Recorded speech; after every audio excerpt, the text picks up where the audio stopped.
اگر کوئی مسلمان نماز نہیں پڑھتا ہے، امام حنیفہ کا مذہب یہ ہے کہ اس کو قید، عمر قید کر دیا جائے، اس کو عمر قید، یہاں تک کہ توبہ کر لے یا مر جائے جیل میں،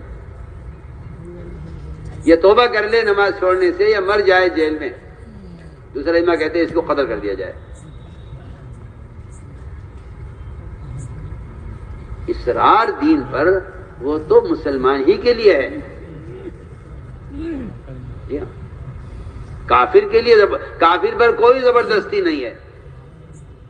نہ مال کے لالچ سے کسی کو مسلمان بنایا جائے، نہ تلوار کی دھمکی سے مسلمان بنایا جائے، بالکل بھی نہیں ہے۔ نہ لالچ کے لیے اسلام ہے، نہ تلوار سے اسلام ہے، بالکل نہیں ہے، صاف صاف بات ہے۔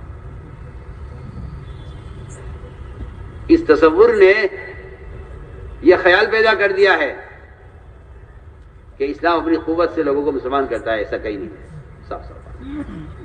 اسلام تو بادشاہ مذہب ہے،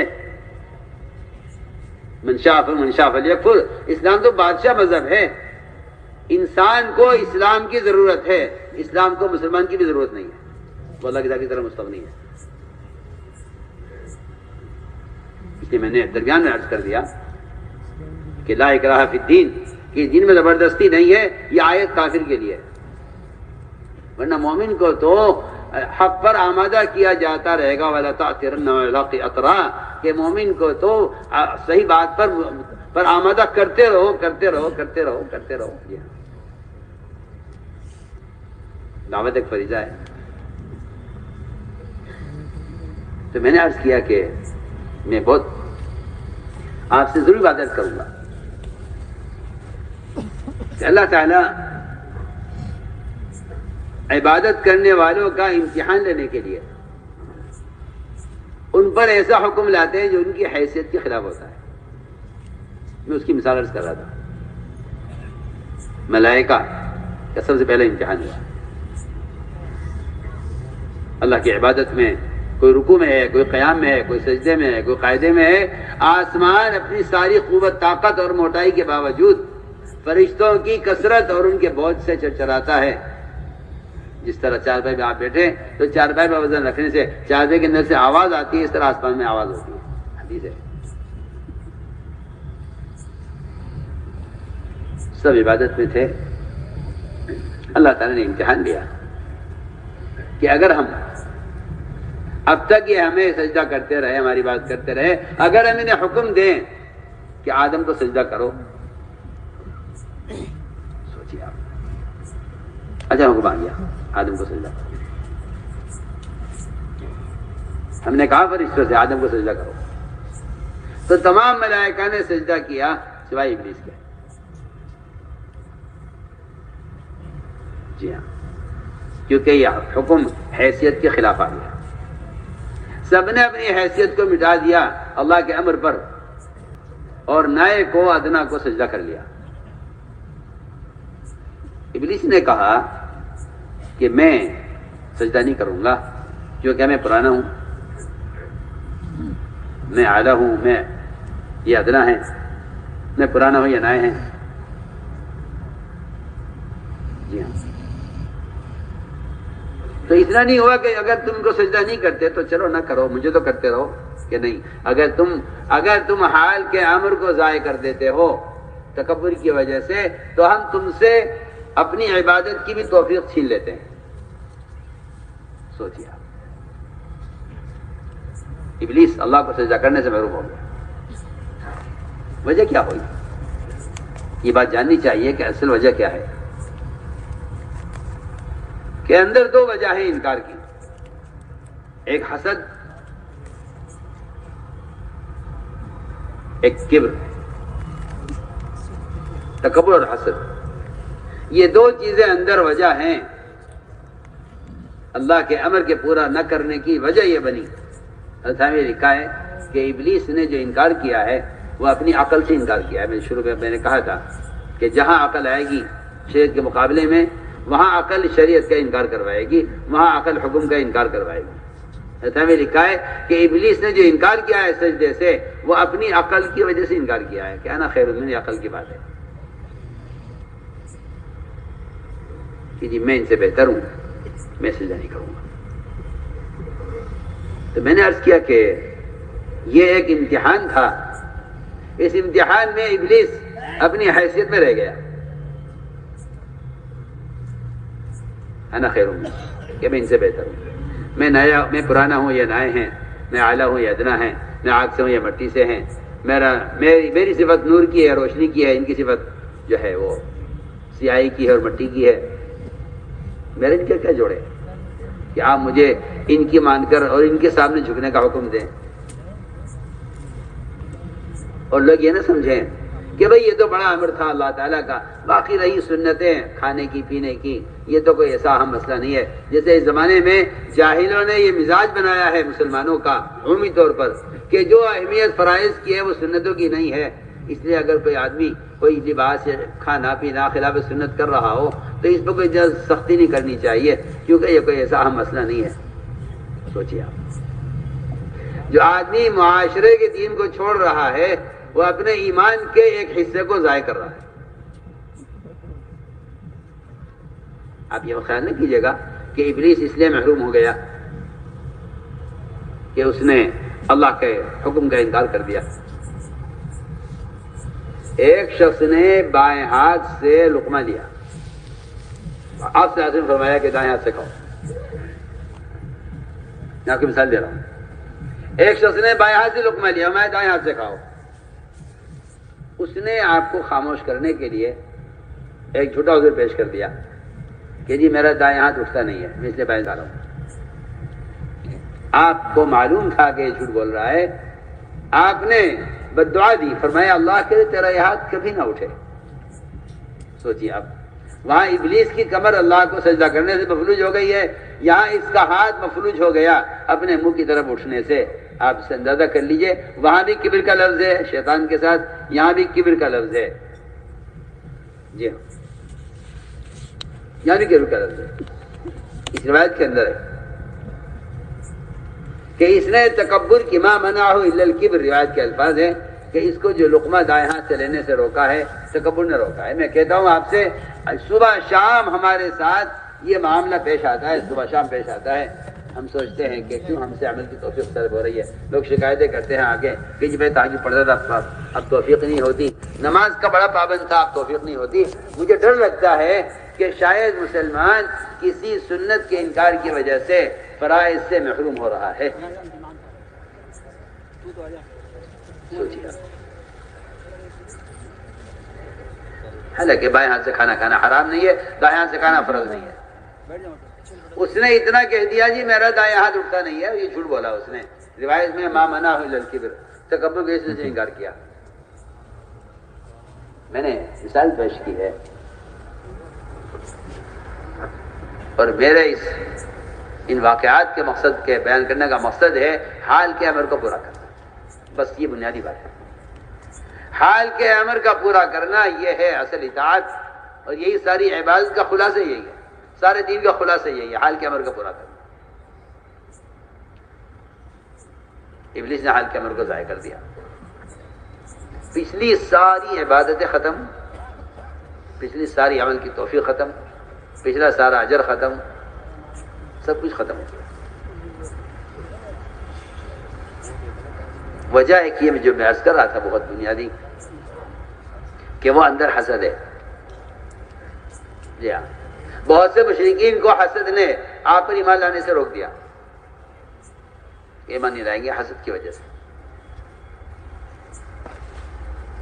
تو میں نے عرض کیا کہ ایک حکم آتا ہے اچانک حیثیت کے خلاف، یہ میں نے آپ کو مثال دی ہے کہ ابلیس وہ انکار کر کے محروم ہو گیا، اس حال کا امر ضائع کر دیا۔ اسی طرح اللہ تعالیٰ اطاعت میں امتحان لیتے ہیں نبیوں کا، کہ اللہ نبیوں کے امتحان لیتے ہیں۔ اسی طرح اللہ نے حکم دیا ابراہیم علیہ السلام کو کہ بیٹے کو ذبح کریں، حالانکہ اولاد سے محبت، اولاد کی ضرورت، حکم یہ دیا کہ اسماعیل کو ذبح کریں۔ یہ حال کا عمل تھا، اس کو اتنا جلدی پورا کیا گیا کہ فوراً بلایا اسماعیل اللہ کے حکم ہے، اور میں نے خواب میں دیکھا ہے کہ میں تمہیں ذبح کر رہا ہوں، نبی کا خواب وہی ہوتا ہے۔ بیٹے نے فوراً اپنے آپ کو حوالے کیا، لیکن عجیب بات یہ ہے اس میں کہ ایک کم سن بچے سے بھی نیت ٹھیک کرائی جا رہی ہے۔ تصحیح نیت ٹھیک کرو، کیا نیت ٹھیک کرو؟ لوگ کہتے ہیں کہ نیت کا کیا مطلب ہے؟ نیت کا مطلب ہے کہ میں اللہ کے لیے کر رہا ہوں۔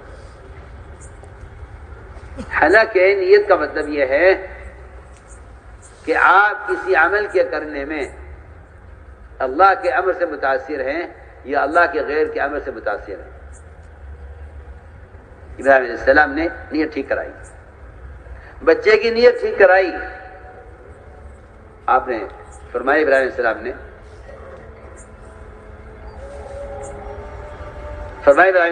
نے فانظر ماذا ترى، اپنے معاملے میں خود غور کرو، تمہارا ذبح ہونا میری وجہ سے ہے کہ باپ کا حکم ہے یا اللہ کی وجہ سے ہے؟ فانظر ماذا ترى، اپنے معاملے میں خود غور کرو۔ بیٹے نے کہا جواب میں افعل ما تؤمر، آپ کو کیا مطلب ہے اس سے کہ آپ کیا چاہتے ہیں، آپ کیا نہیں چاہتے؟ آپ کو تو اللہ نے جو حکم دیا ہے، آپ اللہ کا حکم پورا کیجئے۔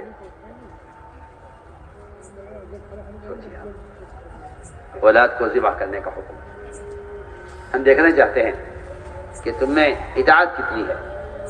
ابراہیم علیہ السلام نے حکم پر چھری چلائی۔ آپ صلی اللہ علیہ وسلم، میں نے کل بھی عرض کیا تھا، آپ صلی اللہ علیہ وسلم نے ایک صحابی سے فرمایا اپنے باپ کا سر کاٹ کر لاؤ، اور ان صحابی کو پکڑا اس کام کے لیے جو اپنے باپ سے محبت کرتے تھے۔ فوراً دوڑے، کہاں جا رہے ہو؟ کہ سر لے کے آتا ہوں باپ کا۔ کہ ہم دیکھنا چاہتے تھے محبت ہم سے زیادہ ہے باپ سے زیادہ ہے۔ تو میں نے عرض کیا کہ حال کے امر کا پورا کرنا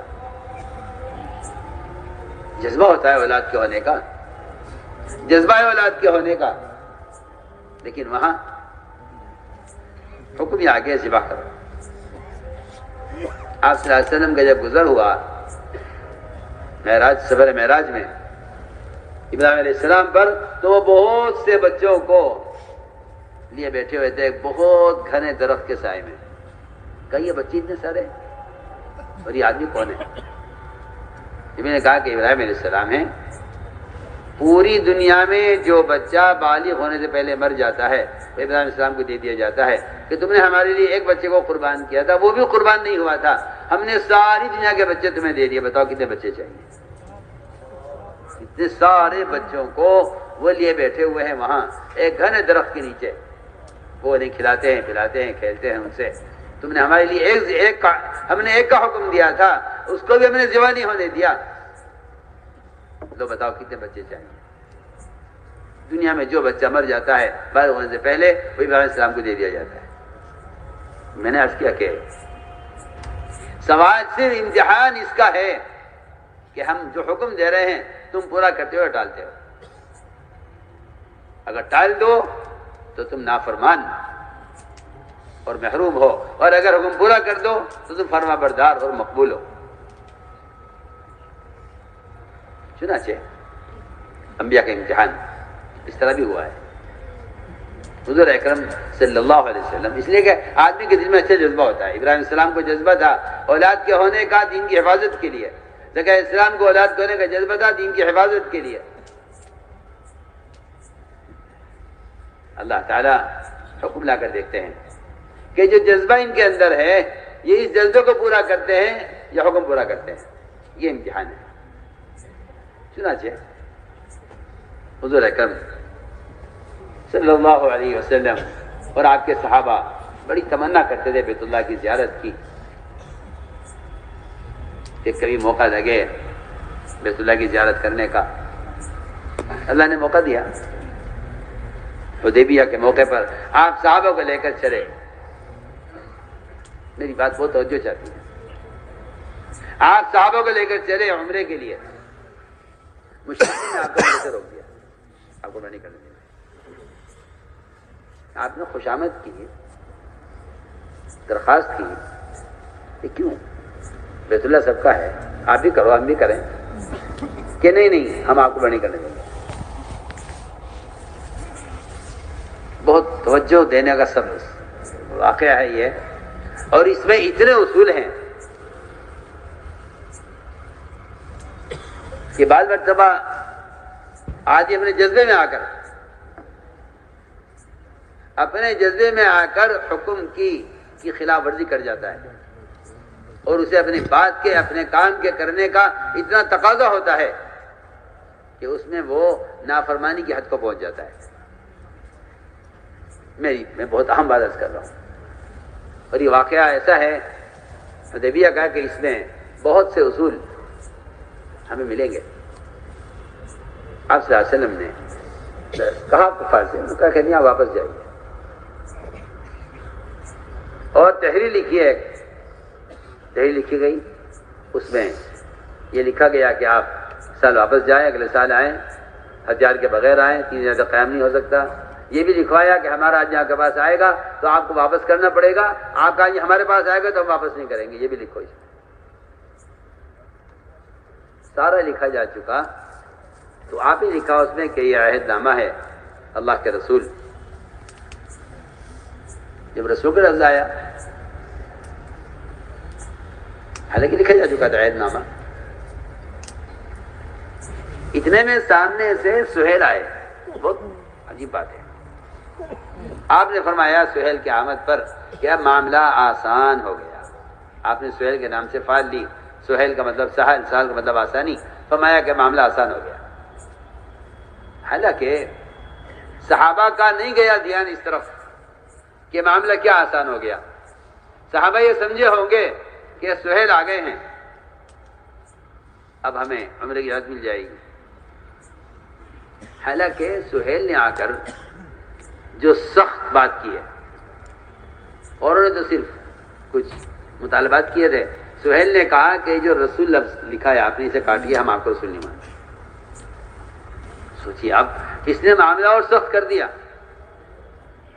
حالانکہ آپ نے کہا سہیل آ رہے، معاملہ آسان ہو جائے گا۔ یہ میں بہت اہم بات کہہ رہا ہوں، اللہ کرے آپ میری بات کی طرف توجہ دیں۔ دیکھو میں کہتا ہوں، جو لوگ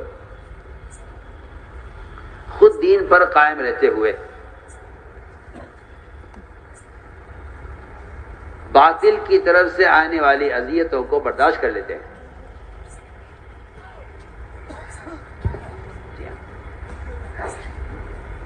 اللہ تعالیٰ ان کے لیے آسانیاں پیدا کر دیتے ہیں۔ کیونکہ میری بات یاد رکھنا کہ قرآن یہ کہتا ہے کہ نصرت کی جو ابتدا ہوتی ہے وہ اذیتوں کی انتہا سے ہوتی ہے۔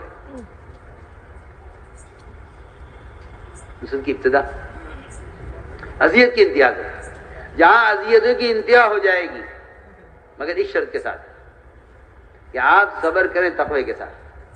اگر مسلمان کفار کی اذیتوں پر صبر کر رہا ہے گناہوں کے ساتھ، تو ایسے مسلمان کو کبھی بھی مدد کی امید نہیں کرنی چاہیے، انتظار نہیں کرنا چاہیے، صاف بات ہے۔ اس لیے کہ گناہوں کے ساتھ صبر کرنے والا آدمی، اس پر آنے والے حالات وہ کفر کی طرف سے نہیں ہے، اس پر آنے والے حالات اس کی اپنی ذات کی طرف سے ہیں۔ ما اصابک من سیئۃ فمن نفسک۔ وہ تو بیچارے بے وقوف لوگ ہیں جو احکام توڑتے ہیں اللہ تعالیٰ کے، اور غیروں کو الزام دیتے ہیں اذیت کا کہ یہ ہمیں ستا رہے ہیں۔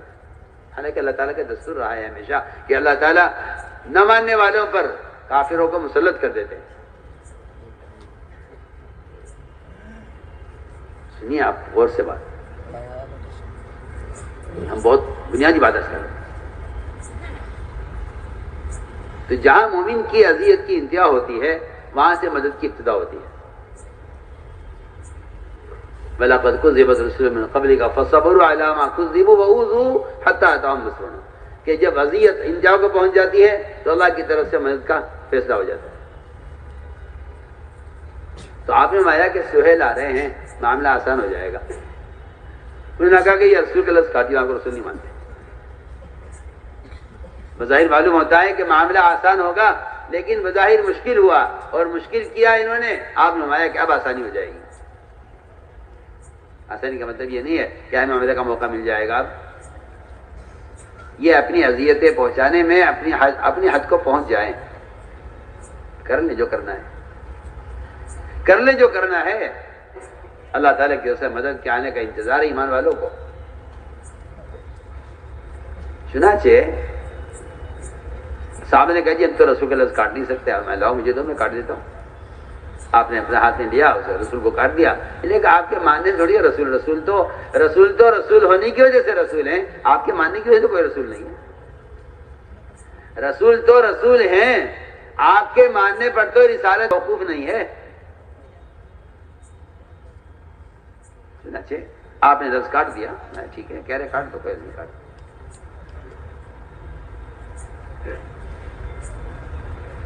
جب عجیب بات میں آپ کے درمیان میں عرض کرتا ہوں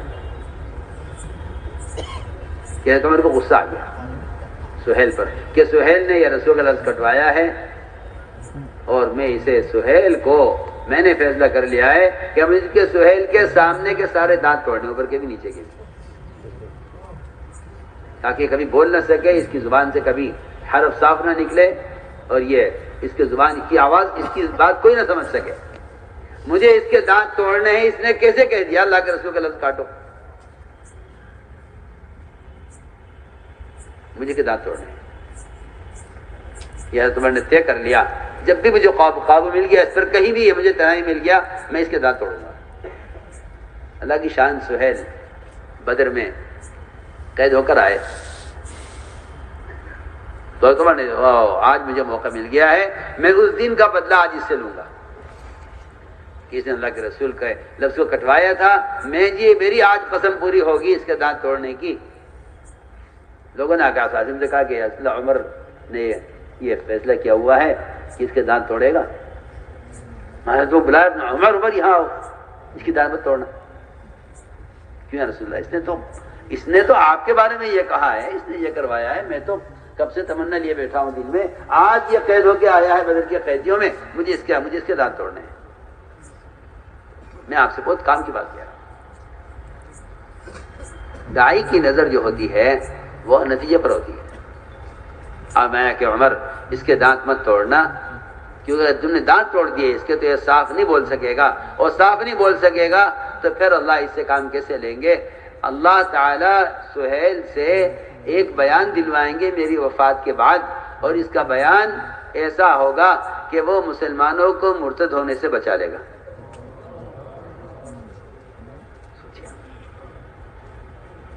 میں کہتا ہوں آپ سے، واقعی کہتا ہوں، انتقام ایسی بیماری ہے جو بڑی بڑی صلاحیتوں کو ضائع کرا دیتی ہے۔ آپ نے انتقام نہیں لیا، زہر دینے والے کو معاف کیا، سحر کرنے والے کو معاف کیا، قتل کرنے والے کے ارادے رکھ جو سامنے بیٹھا ہوا ہے قتل کے لیے عمر ابن وہب، آپ اس سے ایسی بے تکلف بات کر رہے ہیں کہ دوست سے ہوتی ہے بات۔ نبی کے بجائے انتقام نہیں ہوتا۔ میں کہ عمر ایسا مت کرنا، حضرت عمر سوچے، حضرت میں کیا کروں، آنسو آ گئے، کیا بات ہے، دیکھیے اس نے یہ کیا ہے، اور میں اگر آج اپنا غصہ اتاروں اس پر تو آپ یہ فرما رہے کہ نہیں سر، ایک مشرک سے اللہ کیا کام لے لیں گے؟ مشرک ہے، اللہ اکبر، سہیل ایمان لائے، آپ کی وفات پر جو احتجاج پھیلا اور مکے کے مسلمان مرتد ہونے لگے اور متاثر ہوئے، مسلم الکذاب کی طرف جانے لگے اس کے ہاتھ اسلام لانے کے لیے، تو اس وقت مکے کے امیر انہوں نے کہا کہ سہیل میری تو بالکل ہمت نہیں ہے، میرا تو دماغ ہی کام نہیں کر رہا ہے، اللہ کے رسول کی وفات کا غم مجھے زیادہ ہے۔ تو سہیل نے کہا امیر صاحب آپ ایسا کریں، آپ بیٹھیں میرے ساتھ، میں بیان کروں گا۔ سہیل نے بیان کیا جو الفاظ ابو بکر صدیق رضی اللہ عنہ کے مدینے میں تھے، وہ الفاظ سہیل بیان کر رہا تھا مکے کے منبر سے، اور اس کے بیان کی وجہ سے اس وقت کے مسلمان مکہ مکرمہ کے وہ مسلمان باقی رہے، مرتد ہونے سے بچ گئے۔ آپ نے یہ بات اس وقت فرمائی تھی۔ میں آپ کو ایک بتا رہا ہوں کہ تاریخ کب کی بات کب پوری ہوئی جا کر۔ تو میں نے عرض کیا کہ جذبہ ہوتا ہے آدمی کے اندر، اس جذبے کو حکم پہ قربان کرنا اطاعت ہے، جذبے کو پورا کر لینا حکم کے خلاف نافرمانی ہے۔ بالکل آسان بات ہے۔ چنانچہ حدیبیہ میں آپ نے ان کی بات مان لی، عمر رضی اللہ تعالیٰ عنہ ایک کے پاس جامع بھائی کیا ہم اکبر نہیں ہیں، کیا اللہ کا وعدہ حق نہیں ہے، کیا بیت اللہ سب کا نہیں ہے؟ ہر ایک کیونکہ عمر دیکھو یہ اللہ کے رسول ہیں، جو یہ کہہ رہے ہیں ہمیں وہ کرنا ہے، مشرکین کیا کہہ رہے کیا کر رہے ہیں ہمیں کیا مطلب ہے اس سے؟ جب اللہ کے نبی نے کہہ دیا کہ عمرہ چھوڑ کے واپس چلو تو ہمیں واپس چلنا ہے۔ دیکھیے آپ صلی اللہ علیہ وسلم نے اپنا سر منڈوایا، آپ کے صحابہ نے آپ کو دیکھ کر سر منڈوانا شروع کیا۔ بعض لوگ ایسے تھے جن کے دل میں یہ تھا کہ شاید اجازت مل جائے، انتظار کر لو شاید اجازت مل جائے، شاید انہیں رحم آ جائے، سر مڑتا ہوا دیکھ کر شاید یہ کہ چلو جی آپ واپس جاؤ عمرہ کر لو۔ بعض لوگوں کے دل میں صرف عمرہ کرنے کی رائے تھی نبی کے فیصلے کے بعد۔ سوچیے آپ صلی اللہ علیہ وسلم نے ان کے لیے دعائیں مغفرت نہیں کی، آپ نے 3 مرتبہ دعائیں مغفرت کی ہے۔ اللہ اے اللہ ہلاک کرانے والوں کی مغفرت فرما، ہلاک کرانے والوں کی مغفرت فرما، ہلاک کرانے والوں کی، جو سر منڈوا رہے تھے ان کے لیے 3 مرتبہ دعائیں مغفرت کی ہے۔ اور جنہوں نے بال کتروائے، کیوں کتروائے؟ صرف کافروں کو دکھلانے کے لیے۔ ان کے دل میں یہ بات تھی کہ شاید اب بھی اجازت مل جائے، شاید رحم آ جائے انہیں۔ تو جب اللہ کے رسول نے کہہ دیا واپس چلو، تو اب تمہارے دل میں عمرے کا ارادہ کیوں ہے؟ بیت اللہ کی زیارت، اللہ اکبر، بیت اللہ کی زیارت کا ارادہ کیوں ہے تمہارے دل میں جب حکم آ گیا واپس جانے کا؟ سوچیے آپ، بیت اللہ جس کی زیارت کے شوق میں آئے ہیں، اب اگر حکم ہے واپس جانے کا تو آپ کو بیت اللہ کی زیارت کا شوق ختم کر دینا چاہیے، آپ کو نبی کی اطاعت میں اس جذبے کو قربان کر کے واپس جانا چاہیے۔ علماء نے لکھا ہے کہ جن لوگوں کے دل میں ارادہ یہ تھا کہ ابھی شاید انہیں اجازت مل جائے، وہ آپ کی دعا کے مستحق نہیں ہوئے۔ انہوں نے پھر آپ سے کہا اللہ آپ سب کے لیے دعا کر رہے ہیں، ہماری بھی کر دیجیے۔ تو ان کے کہنے پر آپ نے 1 مرتبہ ان کے لیے دعا کی ہے کہ اللہ قصر کرنے والے کی مغفرت فرما دے۔ لیکن جنہوں نے پورا امتثال کیا، جنہوں نے بات پوری مانی، ان کے لیے بغیر مطالبے کے 3 مرتبہ مغفرت کی دعا ہوئی ہے۔ تو میں نے عرض کیا کہ یہ ایک جذبہ تھا عمرے کا، صحابہ نے اسے قربان کر دیا، ابھی وہاں سے ہٹے بھی نہیں تھے، کہ فتح کی آیتیں نازل ہو گئی۔ حضرت عمر اتنا ڈر گئے اپنی بات پر اصرار کر کے، اس لیے کہ واقعی میں کہتا ہوں آپ سے کہ اصرار کرنے والے کو ڈرنا چاہیے، اصرار کرنے والوں کو ڈرنا چاہیے۔ حضرت عمر اس امت کے ملہم ہیں، حضرت عمر کو زبان فرشتے بولتے تھے، سب کچھ صحیح ہے، لیکن یہاں حضرت عمر کا جذبہ نبی کے فیصلے کے خلاف عمرہ کرنے کا ہے۔ حضرت اتنا ڈر گئے کہ اپنی سواری کو لے کر ساتھیوں سے الگ ہو گئے، کہا میری رائے جو تھی آپ کے فیصلے کے خلاف جا رہی تھی، اب آپ پر آیتیں نازل ہو رہی ہیں، یہ ساری آیتیں عمر کے خلاف نازل ہو رہی ہوں گی۔ حضرت عمر اپنی سواری کو لے کر ساتھیوں سے الگ ہو گئے کہ جو عذاب عمر پر آئے ساتھیوں پر نہ آئے۔ اتنا ڈر گئے حضرت عمر رضی اللہ تعالیٰ عنہ عمرہ کرنے کے شوق میں اپنی رائے پر ذرا سا اڑے کہ ہمیں عمرہ کرنا چاہیے۔